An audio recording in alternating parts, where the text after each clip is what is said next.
นั่งไม้ใจอดบ่ได้ก็เลยห่อออกไปว่าอย่าเจอเขามาดีฝนน้ำกันแม่เจ้าเปียกหมดเดียวเด้แต่อย่าเจอแกงหัววืดบ่ได้สนใจกับความเป็นห่วงเป็นใยของฝ่ายกูกันข้ามนั่งไม้ใจได้แต่คิดอยู่ในใจว่าโอ้อันนี้เนาะเข้ามาก่อกันว่าอันหัวใจของคนเผ่ามงนี่พาไรอาปากว่าบ่แล้วแม่นบ่ขึ้นคำอย่างเด็ดขาดคนหาหลวงยุทธเศร้าไว้ว่าคือกันกับเวลามันตกท้องฟ้าเริ่มมีสีเขียวเป็นยานๆมีสีดำเริ่มจางยังเหลือแต่จำนวนพวกนกนาเริ่มบินออกมาเจิดเวินและส่งเสียงห้องจิวจาวเทิงปลายไม้นั่งไม้ใจหมุนออกจากซุ่มด้วยต้นโตที่เปียกคือกันกับอย่าเจอนั่งยิ้มใส่อย่าเจอพร้อมทั้งบอกว่าขอบใจสหายหลายๆอย่าเจอบ่ตอบมีแต่บอกว่าเส้นทางยังยาวไกลกรุณาทุกเส้นทางยังยาวไกลกรุณาทุกบาดยางไว้แดสหายยางเอาซาแดเพราะคอยน้ำเจ้าบ่ทันไม้ใจทั้งกาวเตือนไม้ใจกาวเตือนเขาทั้งสองพากันยางในประมาณ1 กิโลเมตรท่านใดนั้นพวกเขาต้องตื่นตกใจเพราะเบื้องหน้ามีห้วยน้ำใต้หนึ่งที่ส่งเสียงดังหึมๆและเสียงดังกังวานไปทั่วบริเวณเป็นสายน้ำที่ไหลทางลงมาจากขึ้นภู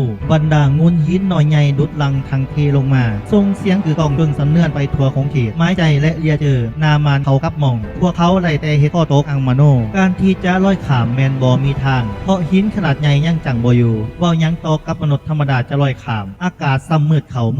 ดวงตาเว้นบอไรถาไผแต่นี่ต่อไปหาบ้านหวยหวายก็ยังอีก10 ปลายกว่ากิโลเมตรในสภาพจุดปัญญาเส้นนี้ผู้ที่อุกอังใจที่สุดแมนนั่งไม้ใจแต่เท้าเยอะเจอก็ยิ่งมีความกังวลกระวายเท้ามีใบหนามืดขมึนและจมพึมพำอยู่ผู้เดียวคอยว่าแล้วให้ยางไวๆบอฟังความเห็นบอทุกสิ่งทุกอย่างโลกแบบนี้ไม้ใจถามว่าพวกเขาจะเฮ็ดแนวใดล่ะจะเฮ็ดแนวใดก็มีแต่รอถาให้นำแห่งลงเท่านั้นแล้วทั่วของเขตปะดงเดิมมีเงามืดมาบดบังอย่าเจอเขาปลาตัดเอาไม้ใบตาวและใบตองกล้วยมาปุ๊บเป็นตูบหมาเหิงภายหลังมุ่งและแอมเหียบห้อยแล้วอย่าเจอไปซอกขนเอาค้อนไม้มากองไว้ให้แต่ว่าเล็กกับไฟของเท้าบ่เปียกฉะนั้นในครึ่งชั่วโมงต่อมาพวกเขาก็มีไฟขิงกองไฟได้เฮ็ดให้เครื่องนุ่งของไม้ใจและอย่าเจอค่อยๆระเหยอายและแห่งไปเถื่อละหน่อยเวลาขิงไฟอยู่นั่นไม้ใจมักจะลักจอบเบิงใบหนาของอย่าเจอเท้ามีดวงตาดำคิ้วรกใบ